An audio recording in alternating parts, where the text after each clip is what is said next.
మేధావుల మౌనం దేశానికి చాలా ప్రమాదం అని చాలా మంది అంటుంటారు. కానీ ఇప్పుడు అదే ఒక మేధావి దేశంలో ఉన్నటువంటి అతిపెద్ద సమస్య గురించి కొట్లాడుతుంటే అతను చస్తే చావని అన్నట్టుగా చూస్తారు కానీ అతని దగ్గరికి వెళ్ళి మాట్లాడట్లేదు ప్రస్తుతం ఉన్నటువంటి కేంద్ర ప్రభుత్వంలో ఉన్నటువంటి నాయకులు. మరి ఈ సోనం వాంగ్చుక్ ఎవరు, ఆయన ఏం చేసిండు అనే దాని గురించి తర్వాత మాట్లాడుకుందాం. ప్రస్తుతం సోనం వాంగ్చుక్ దేని గురించి కొట్లాడుతుండు, ఎందుకు ఢిల్లీలో ఉన్నటువంటి జంతర్ మంతర్ దగ్గర ఆమరణ నిరాహార దీక్ష చేస్తుండో ఒకసారి తెలుసుకుందాం. ఇతని డిమాండ్స్ ఏంటంటే, ఢిల్లీలో ఉన్నటువంటి ఏదైతే జంతర్ మంతర్ దగ్గర కాక్రోచ్ జనతా పార్టీకి చెందినటువంటి కొంతమంది వ్యక్తులు, ఇంకొంతమంది స్టూడెంట్ లీడర్స్, కొంతమంది స్టూడెంట్స్ అక్కడ నిరాహార దీక్ష కొట్లాడుతారు. దేనికి అంటే ఈ నీట్ పరీక్ష ఏదైతుందో నీట్ గా జరుగుతలేదు. దీంట్లో చాలా వరకు అయితే లీకులు జరుగుతున్నాయి. ఏండ్ల తరబడి చదివినటువంటి వ్యక్తులకేమో ర్యాంకులు వస్తలేవు. అట్లా చదివినటువంటి వ్యక్తులకు ర్యాంకులు వస్తున్నాయి. ఇది తర్వాత లీక్ అయిందని తెలుస్తుంది. మరి దీనికి అకౌంటబిలిటీ తీసుకొని ఎవరైతే విద్యాశాఖ మంత్రి ఉన్నాడో అతను రాజీనామా చేయాలి. దీంతో పాటు మొన్న నీట్ పేపర్ లీక్ అయిన తర్వాత దాని వల్ల ఒక 12 మంది విద్యార్థులు చనిపోవడం జరిగింది. ఎవరైతే విద్యార్థులు చనిపోయారో వాళ్లకు ₹1 కోటి చొప్పున ఎక్స్గ్రేషియా అందియాలని చెప్పేసి ఇతని ప్రధాన డిమాండ్. ఇవి రెండు చాలా న్యాయమైనటువంటి డిమాండ్స్. అంటే ఎవరైతే దీన్ని బాధ్యతగా తీసుకొని నిర్వహించాల్సినటువంటి వ్యక్తులు బాధ్యతగా తీసుకోలేదు కాబట్టి అక్కడ పేపర్ లీక్ అయింది కాబట్టి అతను దీనికి అకౌంటబిలిటీ తీసుకొని రాజీనామా చేయాలని చెప్తున్నారు. రాజీనామా చేసిన మళ్ళీ ఎవరైతే కొట్లాడినరో సోనం వాంగ్చుక్ లేకపోతే ఇంకో వ్యక్తో ఇక్కడ కేంద్ర మంత్రి కాడు, విద్యాశాఖ మంత్రి. మళ్ళీ ఇదే బీజేపీకి చెందినటువంటి వేరే నాయకులను తీసుకొచ్చి విద్యాశాఖ మంత్రి చేస్తారు. బీజేపీకి ఏం నష్టం లేదు. అయినప్పటికీ ఈ ధర్మేంద్ర ప్రధాన్ అనే వ్యక్తిని మాత్రం వీళ్ళు రాజీనామా చేయించట్లేదు, ఆ పదవి నుంచి తొలగించట్లేదు. ఇది బీజేపీ చేస్తున్నటువంటి పని. ఇంకొకటి ఏంది, ₹1 కోటి ఎక్స్గ్రేషియా అందియాలి అని చెప్తున్నారు. ఇప్పుడు ఒక విద్యార్థి చనిపోయిందంటే వాళ్ళ తల్లిదండ్రులు కొన్ని సంవత్సరాల నుంచి వాళ్ళని ఆశలు పెంచుకుంటారు. కొడుకు ఆయన వాళ్ళ తండ్రి కానీ తల్లిదండ్రులు కానీ చాలా వరకు ఆశలు పెట్టుకుంటారు. సడన్ గా ఒక 25 ఏళ్ళు 30 ఏళ్ళు వచ్చినటువంటి యువతి చనిపోతే వాళ్ళకి ఎంత బాధ ఉంటుంది. అదే కుటుంబంలో ఆ ఒక్క వ్యక్తి మాత్రమే ఉంటే, ఆ ఒక్క కూతురు మాత్రమే ఉంటే వాళ్ళ తల్లిదండ్రుల పరిస్థితి ఏంది. కాబట్టి ఎక్స్గ్రేషియా అందియాలని చెప్పి వీళ్ళు కొట్లాడుతున్నారు. ఇప్పుడు సింపుల్ గా ఏదో ట్రైన్ లా ఏదన్నా అగ్ని ప్రమాదం జరుగు, లేకపోతే నీళ్ళలో ఏదైనా ప్రమాదం జరిగినో, ఏదైనా బస్ స్టాండ్ లో ఏదైనా ప్రమాదం జరిగినప్పుడు ప్రైవేట్ సంస్థల్లో కూడా ఏమన్నా జరిగినా గానీ గవర్నమెంట్ అనేది వాళ్ళకు ఎక్స్గ్రేషియా అందిస్తుంది. ఫ్లైట్ పడిపోతే అది ప్రైవేటు సంస్థ అయినప్పటికీ వాళ్ళకు ₹1 కోటి చొప్పున 40 లక్షలు 50 లక్షలు చెల్లిస్తారు. అలాంటిది ప్రభుత్వ వైఫల్యం వల్ల నీట్ పేపర్ లీక్ వల్ల చనిపోతే ఇవ్వడానికి మరి ఏం నొప్పి అనేది చాలా మంది అడుగుతున్నటువంటి ప్రశ్న. దాంట్లో సోనం వాంగ్చుక్ ఒకరు. ఇప్పుడు బీజేపీ మరి ఎందుకు వీటిపైన చర్యలు తీసుకుంటలేదు? సరే, ఇవి సాధ్యమా కాదా అమలుకు అనేది పక్కన పెడితే దాదాపు 18 రోజుల నుంచి ఇతను నిరాహార దీక్ష చేస్తున్నాడు. చాలా వరకు అయితే బీపీ పడిపోతుంది, చక్కెర శాతం పడిపోతుంది, వెయిట్ లాస్ అనేది 8 కిలోల వరకు తగ్గిపోయాడు. మరి ఒకవేళ అనుకోకుండా ఇతనికి ఏమన్నా జరిగితే ఏంది పరిస్థితి? ఖచ్చితంగా బీజేపీ వీళ్ళు చేస్తున్నటువంటి నిరాహార దీక్ష ఏదైతుందో అక్కడికి వెళ్ళి ఇతనితో మాట్లాడి ఏవైతే వాళ్ళ డిమాండ్స్ ఉన్నాయో ఆ డిమాండ్స్ తీర్చే విధంగా చర్యలు తీసుకోవాలి. మరి ఎందుకు మనం అందరం అతనికి సపోర్ట్ చేయాలి అంటే, సోనం వాంగ్చుక్ ఒక విద్యావేత్త, ఒక శాస్త్రవేత్త, ఒక ఇంజనీరు, పర్యావరణ పరిరక్షణ కోసం కొట్లాడే ఒక వ్యక్తి. అయితే మనం ఆ మధ్య కాలంలో వచ్చినటువంటి ఒక సినిమా చూసినాం, 3 ఇడియట్స్ లో ఒక క్యాండిడేట్ ఉంటాడు, హీరో, విద్యా వ్యవస్థనే సవాల్ చేసినటువంటి వ్యక్తి. ఆ సినిమా ఈ వ్యక్తిని ఇన్స్పిరేషన్ గా తీసుకొని తీసిరనే విషయం చాలా మందికి తెలియదు. అంటే ఈ A+B² అని ఇంకోటి ప్రిన్సిపల్ చెప్తారు తప్పించి అది మన లైఫ్ లో ఎట్లా ఉపయోగపడుతుంది. ఇప్పుడు ఏదో ఒక ఆవిష్కరణ ఫలానోడు చేసిండు అని చెప్తారు కానీ మనం ఎట్లా ఆవిష్కరణ చేయాలి అనేది చెప్పట్లేదు.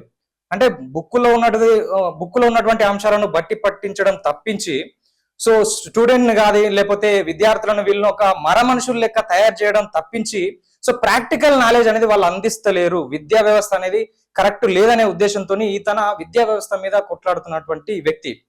ఈతన ఇదే లడాక్ లో ఉన్నటువంటి ఏరియాలో అక్కడ ఉన్నటువంటి విద్యార్థుల్లో ఇది పాస్ పర్సెంటేజ్ అనేది 4% ఉండే, కానీ ఇప్పుడు 90% కు ఎబో అయిపోయింది. దానికి కారణం ఏంటంటే విద్యార్థులు చదవడంలో లోపం లేదు, విద్యార్థులకు చెప్పే విధానంలో లోపం ఉందని చెప్పేసి ఈయన సెక్మోల్ అనే ఒక విద్యా సంస్థను స్థాపించి దాంట్లో చాలా మంది ఆవిష్కరణలు చేసే విద్యార్థులను అయితే తయారు చేస్తున్నారు. అంటే వాళ్ళకు వాళ్ళుగా అక్కడ ఉన్నటువంటి ఆ విద్యా సంస్థను నడిపిస్తున్నారు. అంటే అక్కడ రైస్ పండించడం, సో దాన్ని రైస్ నుంచి వెళ్ళి బియ్యం తీయడం, H2 నుంచి వెళ్ళి విద్యుత్ తయారు చేయడం, ఇలాంటి అనేక ఉపకరణాలు, అనేక ఆవిష్కరణలు అయితే వీళ్ళు తయారు చేస్తున్నారు. సేమ్ మనం ఏదైతే 3 Idiots సినిమాలో చూసినామో, సో దానికి తగ్గట్టుగా అంటే దీన్ని ఇన్స్పిరేషన్ తీసుకుని అట్లా చేసారు. సో మొత్తం మీద దీంతో పాటు ఇతను చేసినటువంటి ఆవిష్కరణలకి తనకు రామన్ మెగసెసే అవార్డు వచ్చింది. అంటే నోబెల్ కు సమానంగా ఏషియన్ కంట్రీస్ లో ఇచ్చినటువంటి అత్యున్నత పురస్కారం ఇది రామన్ మెగసెసే. అయితే ఇది ఎందుకు ఇచ్చారు మరి అంటే, వీళ్ళు ఉండే లడక్ ప్రాంతంలో హిమాలయాలు ఉంటాయి. సో దాంట్లో ఆ మంచు కరిగి హిమాని నదాలు ఏర్పడి అది నీరుగా వస్తే మాత్రమే రైతులకు ఆ నీరు ఉపయోగపడుతుంది, లేకపోతే లేదు. కాబట్టి నేను ఏం చేసిందంటే, సో ఆ నీళ్లను తీసుకొచ్చి పైపుల ద్వారా తీసుకొచ్చి ఒక స్తూపం లాగా ఏర్పాటు చేసి ఆ నీటిని గడ్డ కట్టించి స్తూపాలు ఏర్పాటు చేసి మళ్ళా సమ్మర్ లో అవి కొద్దిగా కరిగి ఆ నీరు రైతులకు వచ్చే విధంగా ఒక ఇన్నోవేషన్ చేసిండు. సో ఇది చూసినటువంటి ప్రపంచ దేశాలు ఇతనికి చాలా వరకు అయితే అవార్డ్స్ ఇచ్చినాయి, చాలా మెచ్చుకున్నాయి. ఈ రామన్ మెగసెస్ అవార్డు ఇచ్చినప్పుడు ఇతనికి ₹1,00,00,000 అమౌంట్ కూడా వచ్చింది. వచ్చిన అమౌంట్ కూడా ఈయన స్వార్థం కోసం వాడుకోకుండా ఈ విద్యార్థుల కోసం ఒక విద్యా సంస్థను స్థాపించి, అయితే ఎవరైతే ఎక్కువ శాతం ఈయన ఏదైతే విద్యా సంస్థలకు తీసుకుంటాడో దాంట్లో 90% పాస్ కాని విద్యార్థులు, క్లియర్ గా లేనటువంటి విద్యార్థులను తీసుకొని ఇతన అక్కడ విద్య చెప్తున్నటువంటి పరిస్థితి. సో దీంతో పాటు సైనికులు కూడా, అంటే ఇప్పుడు హిమాలయాలు కావచ్చు, లడాక్, కాశ్మీర్ లాంటి ప్రాంతాల్లో ఎక్కువ మొత్తంలో చలి ఉంటది కాబట్టి వాళ్ళు ఎంతగానం జాకెట్లు వేసుకున్నా ఎముకలు గడ్డ కట్టిపోయే పరిస్థితులు ఉంటది. సో వాళ్ళ కోసం కూడా ఈ సోనం వాంగ్చుక్ ఏదైతే సోలార్ తో నడిచే ఒక షెడ్లను ఏర్పాటు చేయడం జరిగింది, టెంట్లను. సో ఆ టెంట్లను ఏర్పాటు చేసి సైనికులు అందించినటువంటి ఒక గొప్ప వ్యక్తి. సో అక్కడ ఉన్నటువంటి పర్యావరణ పరిరక్షణ కోసం ఇతను కొట్లాడుతూ, సో దీంతో పాటు ఇప్పుడు లడాక్ ఉన్న ప్రాంతాన్ని కేంద్ర పాలిత ప్రాంతం లెక్క వీళ్ళు చేసిర్రు. అయితే అక్కడ ఉన్నటువంటి గిరిజనులకు కావచ్చు, ఆదివాసులకు కావచ్చు, కొండ ప్రాంతాల్లో ఉన్నటువంటి వ్యక్తులకు సో ఈ యూనియన్ టెరిటరీ చేయడం వల్ల ఇక్కడ ఢిల్లీ నుంచి వీళ్ళు పరిపాలన చేస్తారు కాబట్టి ఇక్కడ ఉన్నటువంటి ఫ్యాక్టరీలు కావచ్చు, సంస్థలు కావచ్చు, అక్కడికి వచ్చి అక్కడ ఉన్నటువంటి సంస్కృతి సాంప్రదాయాలను, అక్కడ ఉన్నటువంటి వ్యక్తులకు ఉండే ఉపాధిని కోల్పోయే అవకాశం ఉంది. కాబట్టి వాళ్ళకు 6th షెడ్యూల్ తీసుకురావాలి అని కొట్లాడుతున్నటువంటి ఒక వ్యక్తి. 6th షెడ్యూల్ వల్ల అక్కడ ఉన్నటువంటి ఆదివాసులకు, గిరిజన తెగలకు వాళ్ళకు న్యాయం జరుగుతుంది. అక్కడ ఉన్నటువంటి వనరుల పైన, చెట్ల పైన వాళ్ళకు హక్కు ఉంటది. కాబట్టి 6th షెడ్యూల్ కోసం అక్కడ కొట్లాడుతుండు. ఇంకొకటి స్టేట్ వుడ్ కావాలి లడక్, అంటే దాన్ని ఒక రాష్ట్రంగా పరిగణించాలని చెప్పేసి కొట్లాడుతున్నాడు. సో ఇవి రెండు ప్రస్తుతం ఉన్నటువంటి కేంద్ర ప్రభుత్వానికి మింగుడు పడడం లేదు. సో అట్లయితుంది 6th షెడ్యూల్ ఎట్లా ఇస్తాము, ఎట్లా స్టేట్ వుడ్ ఇస్తామని చెప్పి వీళ్ళు వ్యతిరేకిస్తున్నారు. సో దీనికి ఆల్రెడీ ఇతను ఒకసారి అరెస్ట్ చేసి జైల్లో పెట్టడం జరిగింది, తర్వాత మళ్ళీ తీసుకొచ్చారు.